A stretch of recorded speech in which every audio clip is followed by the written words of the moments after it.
Cette polémique à présent avec une campagne de communication qui ne passe pas. Dans son magazine Toute l'Alsace, la collectivité européenne d'Alsace milite pour la sortie du Grand Est à travers un visuel qui évoque, selon certains, la propagande totalitaire nazie. Claire Perrault, Bernard Stemmer.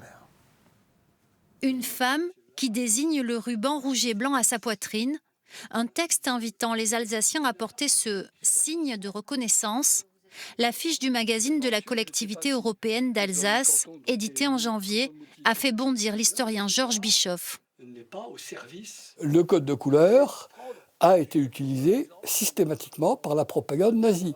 Et le vocabulaire, la façon d'interpeller les gens qui vont regarder cette affichette, et le mot d'ordre. Un mot d'ordre, distinguez-vous, il vous faut un signe de reconnaissance. Un signe.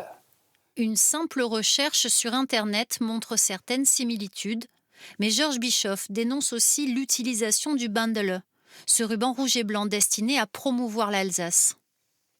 Ce fameux bandana, en forme d'accent circonflexe, paraît-il inspiré par la coiffe d'Alsacienne, mais je n'ai jamais vu de coiffe d'Alsacienne comme ça, reprend les couleurs et reprend la forme du drapeau que l'autonomisme utilisait entre les deux guerres au nom de l'autonomie de l'Alsace, avec des arguments qui valent ce qu'ils valent, mais qui correspond ensuite à un ralliement aux nazis.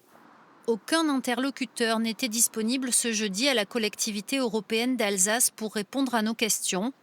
Mais il y a un mois, lors du 10e anniversaire du Grand Est, le président de la CEA, Frédéric Bierry, s'exprimait sur le lancement du Bandele. Il faut bien évidemment montrer notre détermination. Et là, le Bandele, le Bandala, il a justement cette vocation à montrer qu'il y a un ralliement des Alsaciens autour de cette ambition. Simple maladresse ou erreur de communication, en composant cette affiche destinée à toucher le plus grand nombre, les auteurs ne s'attendaient sûrement pas à faire couler autant d'encre.